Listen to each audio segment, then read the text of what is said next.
Okay guys, welcome back to the channel. So earlier today, we done our usual Monday live, looking over the new Srixon ZX5 and 7 irons.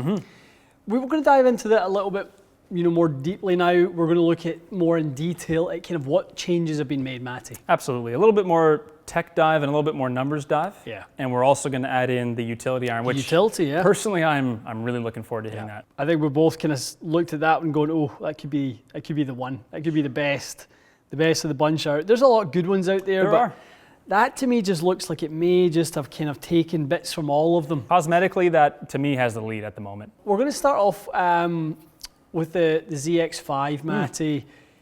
I think you made a really good had a really good idea to test it with the stock shaft that comes in it at a slightly slower speed, because it was something that in the Q&A live today really worked well. We were shocked. I think it went great. Yeah, it's sort of, it was based on your experience in fittings. I asked you like 85 miles an hour swing speed. Yeah. So we'll make swings that are in that range, use the stock shaft from that. And then with the X7, we can go a little bit further in yardage and use, the custom shaft that I would use for that one. Definitely. One thing we always applaud Srixon for, and we do in this case, maybe more so than ever, is the transition from the 5 into the 7. Yeah.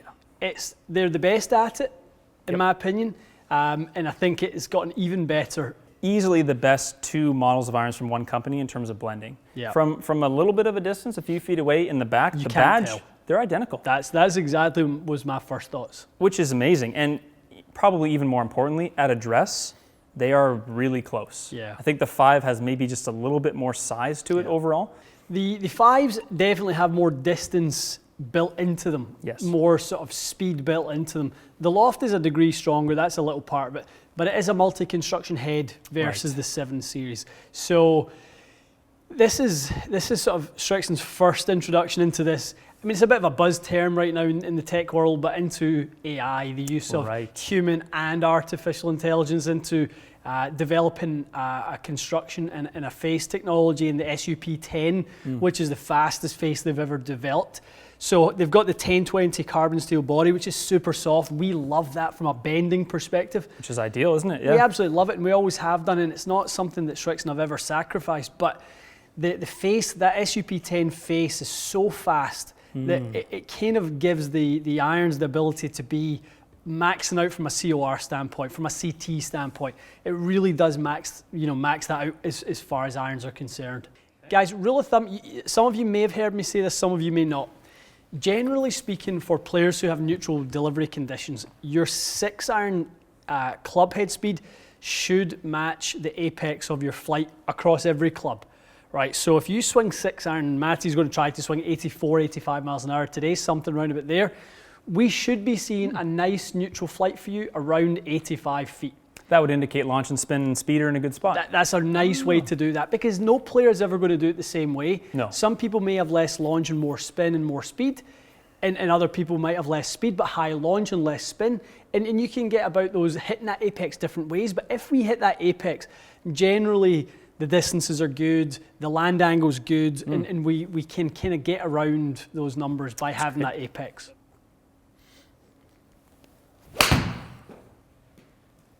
That's a beauty. The 85 feet. So good. What do you think? Yes or no, 85 feet? It's close. 95. And here's the thing. Relatively speaking, when we use a club like this, we're going to be getting so much ball speed out of this, we may actually be slightly higher than that peak. The idea of that peak number is actually not to always hit it, but that's kind of like, that's where we want to be from a minimum perspective. If we're higher, better. Because it's unlikely that someone's in this category. We're not talking about too high. Now we're talking about making sure we have enough height with a 6-iron. Correct. To facilitate that angle of descent to be in that 45 range, which we consider to be just about perfect. Those numbers are impeccable. That's amazing. There. I really like that one. That's nice. Really like that one. So they're really giving you kind of the numbers you want. Essentially, this is out of the box. This is the stock shaft. Yep. This is the stock loft, or did you put half a degree on it for me? Or so this is at 28. This is one extra. One lower. Yeah, and I think that's more of like I'm trying to match that delivery, but I tend to lean it a bit. So essentially, I think these numbers are what a lot of people would see kind of straight out of the box with the Pro V1X. Important to say that we chose a little bit higher spinning, nice fast ball because the flight worked out great. And I recommend that to so many people out there that with the golf ball, something fast, something kind of on the higher end of launch, and something that kind of spins a decent amount as well. If you get all three of those things and you don't have a preference to be softer, why wouldn't you want all those things?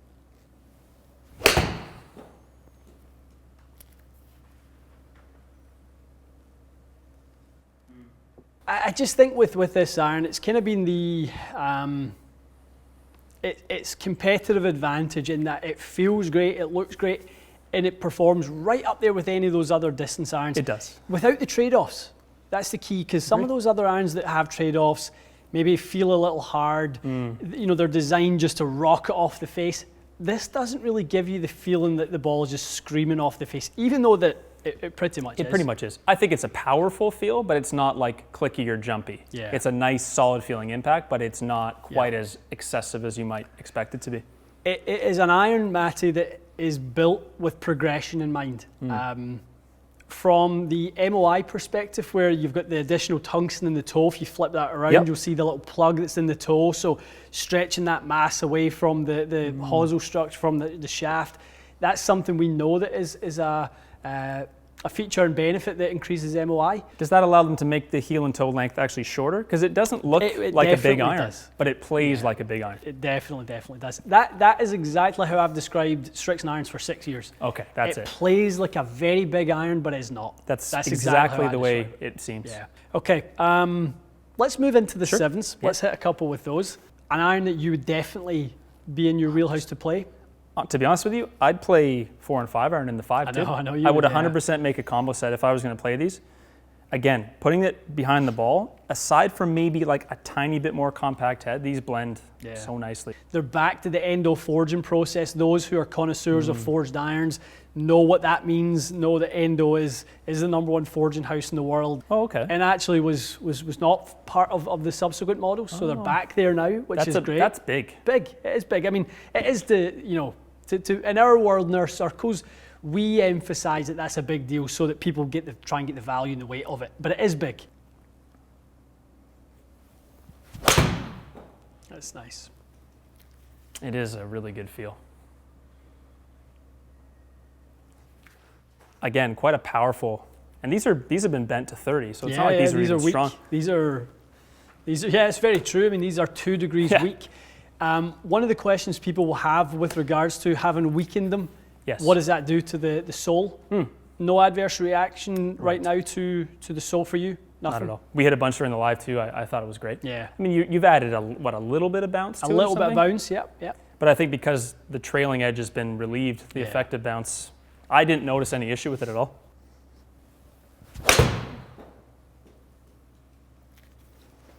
And I think I'd be hitting them like 210 if the lofts were at That's stock. the thing, yeah. We just don't need that. So we have a range at which we can work with this iron. Yeah. We have a really nice range at which it's good. So I mean, that 28 degrees can probably go down as little as it technically can go to 26, but I would say 27 to 30 would be perfect. What I would want to see. I wouldn't really want this iron to be any less than 27. No. Based on the fact that it doesn't have the SUP10 on the face, it doesn't really have as much. The CG isn't as low, so it's not really going to launch up as high. It'd be too knuckly at that point. It would be a little bit knuckly. Agree. That's as good as you can hit a 6. Yeah, that's as good as I can hit it. Feels good through the turf, this. It's 200 on the fly at 30 degrees. Yeah. It's no joke. Let's see that apex, 115-ish. Wow. 125 again, exceeding the expected apex. You don't normally hit 6 iron that high. No, that's a very nice high 6 iron. Lots of speed on that, isn't there? Lots of speed, and that's what I was going to say, because it's not the spin. No. We again, another example when we see that the dominant factors for height are speed and launch. Very interesting. As long as we have those two, the spin is actually less of a big deal. Tons of stopping power, 49.3 angle of descent. Stop it in any small portion, any shelf, easily, without a problem. So for the steeper player out there, something to think about here. You know, the slightly lower spin, lots of speed, launch there's plenty of it. We're having no issue with that. So slightly steeper player, especially with that VT sole. Yes. This is the first iron really in the marketplace you should be looking at if you're on the steeper end. 100%. And on the steeper end, guys, I mean, you know, in that kind of 4 to 7 angle of attack range with your mid irons. Okay, let's get this ZX Utility. Initial impressions, we never hit this in the live, Matty, the ZX Utility. About as good as it gets for a driving iron, cosmetically. I can't pick anything apart that I would change. The amount of offset is so nice. There's just a little tiny bit of offset. The top line is, I would say, fairly narrow for a driving iron. Yep. You can barely just see the back section, but it's so little that I wouldn't really find it offensive. They don't have this super wide sole anymore. It's wide enough, and a driving iron should have a wide sole. You've got to get that mass down. You've got to have it wide so the mass comes back. And you've got that additional tungsten sitting on the trail edge of the golf club in order to put that weight. No different from what we talk about when we look at like a Sim Max or something like that. What's the value of that piece right at the back? It's MOI, it's bringing that CG deep and low, everything we want to stabilize and launch the ball higher. Smart. And that's kind of how you make it effectively play like a bigger head, using that tungsten? Definitely. No, it looks great. It kind of looks like they took a bit of design inspiration from the blades, the Z Forge. It's funny you should say that. It looks like that. That to me, because like the blade went from the same thing. It went from lots of straight lines on the 965, and in Z Forged, everything just got smoothed off. So even the badge around the back was kind of curved and wavy, and it definitely looks like an extension of that. It really does. Yeah. It's very nice looking. Okay.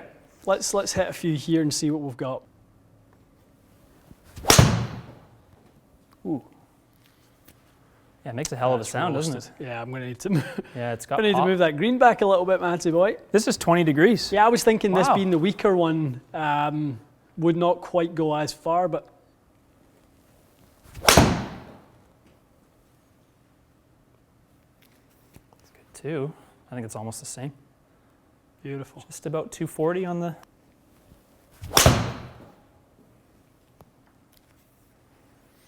Ton of lefty love for you in this range as well, Matty. Every option offered in left-handed. Wow. 18, 20, and 23 offered righty and lefty. I love that. That's pretty good. It's coming around. I've noticed it. No question. It really is. Yeah. TaylorMade, Callaway, all these companies they're really coming around. So that one was a little low in the face. It felt like quite a miss hit, but I think the only penalty was spin. Is that fair? Yeah. Still quick. 2 miles. It's still very quick. 2 miles an hour. You increased your spin a little bit. It's just really nice. That's such a nice sound.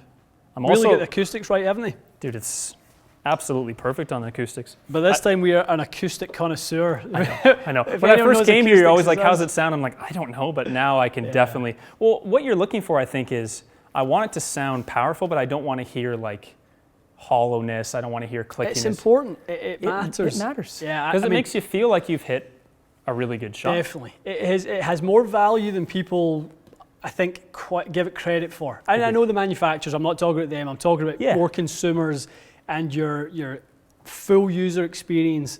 Sound is also a part of that because it is such a big part of the feel of the golf club. So true. Hit a couple of, wouldn't mind seeing some ropey ones. Yeah, little flighted down ones. I was going to say the lack of offset is making it really easy to hit a very neutral ball. Like I haven't overturned really any. No, you have not. Yeah. Okay, so let's flight it low. Yeah, probably just a little trappy one.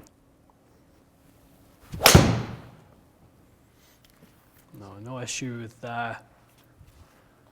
changing that flight up. That still flew 230 at that significantly lower height. I actually really mishit that. I can't believe how far that went. That was very towy. It's a great result.